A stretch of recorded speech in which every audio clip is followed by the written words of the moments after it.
MP5 India top 1 title pushing की एक और न्यू वीडियो में आप सभी का स्वागत है। अब जैसे कि आप सभी को पता है कि मैंने अपनी प्रीवियस वीडियो में इंडिया का टाइटल अचीव कर लिया था एंड आज की इस वीडियो में हम लोग आगे की तरफ पुश करने वाले हैं। तो मैं बगैर वक्त का जाए के सीधा वीडियो की तरफ मूव करना चाहूंगा।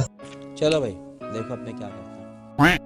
फर्स्ट मैच में आप सभी का स्वागत है एंड इस मैच में मार्स इलेक्ट्रिक की साइड उतरा था एंड उतरते के साथ यहाँ पर ढेर सारे बंदे आए थे। मैं मैप में देखता हूँ, फिर सीधा आकर के घर के अंदर आ गया था जहाँ से मेरे को यूएमपी मिल गया था। फिर मैं बंदा देखने लगता हूँ, बट इससे पहले गोली चलाता उतने देर में बंदे लोग इवेंट के अंदर घुस चुके थे। लेकिन एक बंदा दिखता है जिसको मारने के लिए वेयर हाउस की तरफ जा रहा था। फिर फटाफट उस बंदे का पीछा करके उसको मारने के लिए आ जाता हूँ। बंदा अंदर की तरफ लूट कंप्लीट कर रहा था, उसको पता भी नहीं था कि यहाँ पर एक बंदा आ चुका है एंड उसको पहले हेडशॉट मारा था। बंदा मेरे को स्पॉट करता एंड डैमेज दिया था, लेकिन उसको बाद में हेडशॉट मार करके फिनिश कर देता हूँ। एंड इस बंदे को फिनिश करने के बाद तुम्हारा भाई का उतरते के साथ पहला किल भी हो जाता है एंड फिर साइड में जाकर के फटाक से हील हो जाता हूँ। उतने ही देर में एक बंदा और रश कर चुका था। इससे पहले इस बंदे को डैमेज दे पाता उतने ही में ये बंदा जाकर ये कवर में छुप गया था, लेकिन इस बंदे के ऊपर हो जाता है थर्ड पार्टी। तो ये बंदा पैक हो गया था एंड जो थर्ड पार्टी वाला बंदा था वो सीधा रश कर चुका था एंड वो बंदा इसको डाउन कर देता है एंड मैं इसका किल बड़े आराम से चोरी कर लेता। अब इसको फिनिश ही किया था, सामने वाले बंदे को सीधा गुस्सा आ गया था एंड वो बंदा मेरे को डैमेज देने लगता है एंड इस बंदे के पास मैक्स 7 थी तो मेरे को डर भी लग रहा था। उतने ही में ये बंदा सीधा मैक्स 7 लेकर के मेरे ऊपर रश कर देता है एंड मैं मर जाता हूँ एंड रिवाइव होकर के एकदम साइड में उतरा था एंड पॉकेट मार्केट से फटाक से MP5 को परचेस कर लेता हूँ। और पॉकेट मार्केट से MP5 परचेस करने के बाद जब आगे की तरफ थोड़ा ही गया था तब एक बंदा यहाँ पर मिल जाता है एंड इस बंदे का नेटवर्क ग्लिच कर रहा था। ये बंदे से मेरे को पूरा डर भी लग रहा था क्योंकि मैं नहीं चाहता कि मैं पहले ही मैच में अपना माइनस लगवा लूं। और मेरे पास 500 टोकन कंप्लीट हो गए थे तो MP5 का सीधा पॉकेट मार्केट से एक चिप परचेस कर लिया था एंड चिप वगैरह परचेस करने के बाद थोड़ा ही आ गया था तभी एक बंदा पीछे से मेरे को डैमेज दे रहा था एंड मेरे सामने की तरफ भी एक बंदा था और मेरे को पता नहीं था। ये बंदा मेरे ऊपर थर्ड पार्टी तो करता है लेकिन मेरे को मार नहीं पाता और ये बंदा मेरे ऊपर रश कर रहा था। मैं उस साइड टत्सुया से चला गया था एंड इस वाले बंदे को सामने वाला बंदा डैमेज दे देता है एंड मैं भी डैमेज देता हूँ एंड मैं किल इसको फिनिश कर लेता हूँ। MP5 से मेरा पहला किल भी हो गया एंड थोड़ी देर बाद सर्वाइव करके टॉप 10 कर लेता हूँ एंड फिर उसके बाद सामने की तरफ मेरे को एक बंदा दिखता है। फिर मैं उस बंदे को मारने का ट्राई करता हूँ एंड इससे पहले उसको मार पाता वो बंदा वॉल लगा के बच जाता है। फिर ऊपर की तरफ एक बंदा आ गया था एंड मेरे को नहीं पता था। फिर वो बंदा अचानक से मेरे को डैमेज देता है। फिर मैं उस बंदे के ऊपर डिसाइड करता हूँ रश करने का एंड इस बंदे को ओपी वाला हेडशॉट मार करके MP5 से फिनिश कर देता है एंड थोड़ी देर बाद लास्ट के सिर्फ 2 और बंदे अलाइव थे मेरे अलावा, जिसमें से एक बंदा मेरे राइट साइड में था एंड एक बंदा लेफ्ट साइड में था। फिर थोड़ी देर बाद मेरे राइट साइड वाला बंदा ग्लो मेल्टर फेंकने लगता है एंड मैं चाह रहा था कि ये दोनों बंदे आपस में फाइट करे एंड मैं बुइया ले जाऊं, लेकिन होता है उसका उल्टा। ये वाला बंदा मेरे से फाइट करने में व्यस्त हो जाता है बट मैं इस बंदे को जैसे तैसे करके फिनिश तो कर देता हूँ एंड सामने वाला बंदा भी मेरे ऊपर रश कर रहा था लेकिन वो बंदे को लगा था कि मैं HP फुल कर चुका हूँ तो इसके वजह से वो मेरे ऊपर रश नहीं करता एंड मैं फटाफट हील हो जाता हूँ एंड जैसे ही हील हो गया था वैसे ही सामने वाला बंदा सीधा मेरे से फाइट करने के लिए आने लगा था एंड सीधा मेरे से फाइट करता है। इस वाले बंदे को क्या हेडशॉट मार देता है। वो तो अच्छा होता है कि ये बंदा सीधा पैक हो जाता है एंड फटाफट हील होने लगता है और फिर मैं इस बंदे को जोन में एलिमिनेट करने का ट्राई करने लगता हूँ पैक करके, क्योंकि जोन श्रिंक हो रही थी एंड ये बंदा हील होकर के फटाफट अपना वॉल वगैरह हटाने लगता है। और जब किस्मत खराब हो तो क्या ही किया जा सकता है, ये बंदा जोन के अंदर आ जाता है एंड मैं जोन के बाहर आ गया था तो जिसकी वजह से ये बंदा मेरे को बड़े आराम से मार देता है। लेकिन जब गेम बैक करता हूँ तो MP5 का मेरा पूरा प्लस बड़े आराम से लग चुका था बट बुइया मेरा मिस हो गया एंड उसके बाद फटाफट नेक्स्ट मैच स्टार्ट कर दिया था एंड इस मैच में इवेंट के जस्ट बाजू में उतरा था एंड फिर सीधा इवेंट के अंदर चला जाता हूँ एंड इवेंट से आने के बाद हमेशा की तरह सीधा पॉकेट मार्केट से MP5 को परचेस कर लेता और MP5 को टोकन से 2 चिप वाला कर लिया था एंड एक चिप मेरे को ऊपर की तरफ मिल जाती है जहाँ से उसको उठा लेता हूँ एंड MP5 को 3 लेवल वाली कर लेता हूँ। फिर रश टाउन के जब ब्रिज पर आया था तभी सामने वाले घर में एक बंदा दिखता है एंड इस बंदे को डैमेज देता हूँ और मेरे को नहीं पता था कि सामने वाले बंदे के पास ओम है। वो बंदा सीधा ओम मेरे को बजा देता है तो मेरे को कवर में आके बैठना पड़ता है एंड थोड़ी देर बाद मेरे को ड्रोन में एक बंदा दिख जाता है। फिर मैं उस बंदे को मारने के लिए सीधा आ गया था। बंदा वॉल के पीछे था तत्सुया से सीधा उसके ऊपर रश करता हूँ एंड पहले डैमेज देता हूँ तो बंदा वॉल लगा के बच जाता है एंड मैं सीधा तत्सुया से दूसरी तरफ से रश कर देता हूँ एंड इस बंदे को सीधा हेडशॉट मार करके बड़े आराम से फिनिश कर देता हूँ। MP5 से मेरा फाइनली पहला किल भी हो जाता है और उस बंदे को मारने के बाद जोन के अंदर आ गया था एंड यहाँ पर मेरे को UAV में इतने सारे बंदे दिख रहे थे कि मेरा मन ही नहीं कर रहा था यहाँ से निकलने का, लेकिन जोन श्रिंक हो रहा था जिसके वजह से मेरे को निकलना पड़ता है और मेरे को पता भी नहीं चलता कि मेरे बाजू में भी एक बंदा है और वो बंदा मेरे को स्पॉट होता है क्योंकि उसका फुटस्टेप आ रहा था तो उसका पता चलता है। उसको डैमेज देने का ट्राई करता हूँ लेकिन जोन श्रिंक हो रहा था तो जोन के अंदर जा रहा था। फिर बंदा पीछे से मेरे को डैमेज देता है एंड जब जोन के अंदर आ गया था तब एक बंदी सीधा बाइक लेकर के मेरे पास आ जाती है एंड इसका बाइक फंस गया था जाकर के ब्रिज में। फिर ये बंदी सीधा मेरे से फाइट करने लगती है एंड मेरे को डैमेज दे देती तो मैं फटाफट पैक हो जाता हूँ क्योंकि यहाँ पर एक और बंदा आ गया था एंड तभी अचानक से एक बंदा सीधा सीधा मेरे वॉल के अंदर घुस गया था एंड इस बंदे को मैं डैमेज देता हूँ और बाहर देखता हूँ वो बंदी भी है। फिर मैं भागने का ट्राई कर रहा था, पीछे आ जाता हूँ एंड यहाँ पर वो बंदी आ जाती है एंड मेरे को मार देती है बड़े आराम से। मैं भी इसको मार भी देता लेकिन दूसरा बंदा मेरे को मार देता। अब MP5 से एक किल हेडशॉट से किया था जिसकी वजह से 65 का प्लस हो जाता है एंड फटाफट अपना नेक्स्ट मैच स्टार्ट कर देता हूँ। एंड इस मैच में ब्लू जोन के ऊपर उतरा था क्योंकि मेरे को हमेशा स्टार्टिंग में MP5 चाहिए, नहीं तो अगर MP5 नहीं मिली तो उसका चिप से काम चलाता हूँ। एंड तभी अंदर की तरफ बंदे लोग फाइट करने लगते हैं एंड जो भी गन मिलता है सीधा लेकर के बंदे को रश कर देता है एंड बंदे को हेडशॉट मार करके N94 से उसको फिनिश कर देता है। एंड थोड़ी देर बाद एक और बंदा आ जाता है एंड इस बंदे को मैं सीधा हेडशॉट मार करके इसको लॉबी पर भेज देता हूँ। मतलब ये लॉबी पर नहीं जाएगा, एक बार ये रिवाइव होएगा। एंड MP5 की 2 चिप मिल गई थी तो बगैर टाइम वेस्ट के सीधा पॉकेट मार्केट से MP5 को परचेस कर लेता है एंड उसको अपग्रेड भी कर लेता हूँ। एंड अब MP5 भी अपग्रेड हो गई थी तो सीधा बंदे से फाइट करने के लिए आ जाता हूँ क्योंकि MP5 से किल भी करना होगा। एंड यहाँ पर एक बंदा था एंड इस बंदे को हेडशॉट मार करके फिनिश कर देता हूँ लेकिन बॉडी से मेरे को किल मिलता है एंड दूसरा वाला बंदा भी आ गया था एंड इस बंदे को मारने का ट्राई करता हूँ लेकिन ये बंदा मेरे को डैमेज दे देता है जिसके वजह से मेरे को फटाफट पैक होना पड़ता है हील होने के लिए। फिर वॉल फोड़ करके सीधा इस बंदे से फाइट करने के लिए आ गया था एंड ये बंदा अचानक से सामने से आता है लेकिन मेरे को डैमेज दे नहीं पाता एंड मैं इस बंदे को हेडशॉट मार करके फिनिश कर देता हूँ। एंड जब कार ड्राइव कर रहा था तभी मेरे को एक वुकोंग वाला बंदा मिलता है एंड इस बंदे से सीधा फाइट करने के लिए आ जाता हूँ एंड हेडशॉट मार करके इस बंदे को बड़े आराम से फिनिश भी कर देता है। एंड कार ड्राइव करके थोड़ा ही दूर आया था तभी एक बंदा हवा लेकर के भागने का ट्राई करता है एंड इस बंदे को हेडशॉट मार करके सीधा इसका कैरेक्टर ऑन कर देता है एंड ये बंदा मेरे को मार भी सकता था। मैं वॉल लगा देता हूँ जिसकी वजह से मैं बच जाता हूँ। एंड थोड़ी देर बाद जोन सिरिंग हो रही थी, जोन के बाद आया था तभी एक बंदा मिल जाता है एंड इस बंदे को भी हेडशॉट मार करके बड़े आराम से फिनिश कर देता और इस बंदे को तो मैंने पता भी नहीं चलने दिया था इसके साथ आखिर हुआ क्या। एंड जब घर में कैंप करने के लिए आ गया था तभी एक बंदा मेरे ऊपर रश करने के लिए आ जाता ऊपर की तरफ एंड इस बंदे को पहले हेडशॉट मारता हूँ फिर बॉडी से मार करके इस बंदे को फिनिश कर देता हूँ एंड हमारा टॉप 10 भी हो गया इस बंदे को मारने के बाद। जब इसका बाउंड्री लूट रहा था बैठ करके तभी एक दूसरा बंदा मेरे को मारने के लिए आ जाता है लेकिन उससे पहले इस बंदे को मैं मार करके इसको लॉबी पर भेज देता हूँ। एंड इस मैच में MP5 क्या ही तबाही चल रही थी एंड जोन के अंदर आकर के एक छत के ऊपर चढ़ गया था बंदा मारने के लिए एंड एक बंदा स्पॉट भी हो जाता है एंड इस बंदे को बड़े आराम से स्कार की मदद से फिनिश कर दिया एंड अभी मैं एक ड्रॉप से बचा, अगर ये ड्रॉप मेरे ऊपर गिर जाता तो मेरा काम तमाम हो जाता है यहाँ पर। अब मेरे अलावा लास्ट के सिर्फ 2 और बंदे बचे हुए थे एंड सेकंड लास्ट बंदा इस घर के ऊपर था। फिर उसके ऊपर सीधा रश कर देता एंड हेडशॉट मार करके इस बंदे को पता भी नहीं चलने देता एंड इसको लॉबी पे भेज देता हूँ। एंड अब 1 वर्सेस 1 का सिचुएशन रह गया था एंड ये बंदी जैसे ही विंडो से कूदता वैसे सीधा मेरे से फाइट करने लगती एंड इस बंदे को पहले हेडशॉट मार देता हूँ फिर इसका सीधा कैरेक्टर एक्टिवेट कर देता, ये डाउन होती है एंड इसको फिनिश मैं कर देता हूँ। और इस मैच को बुया करने के बाद मैंने कुल 15 किल के साथ बुया कर लिया था जिसकी वजह से मेरा MP5 का पूरा प्लस बड़े आराम से लग जाता है। तो मैं उम्मीद करता हूँ कि मेरी वीडियो आप सभी को अच्छी लगी होगी। वीडियो अच्छी लगी वीडियो को लाइक कर देना एंड चैनल को भी सब्सक्राइब कर देना ताकि मेरे को मोटिवेशन मिले और भी वीडियो बनाने का। तो मैं मिलता हूँ आप सभी से अगली वीडियो में, तब तक के लिए बाय बाय।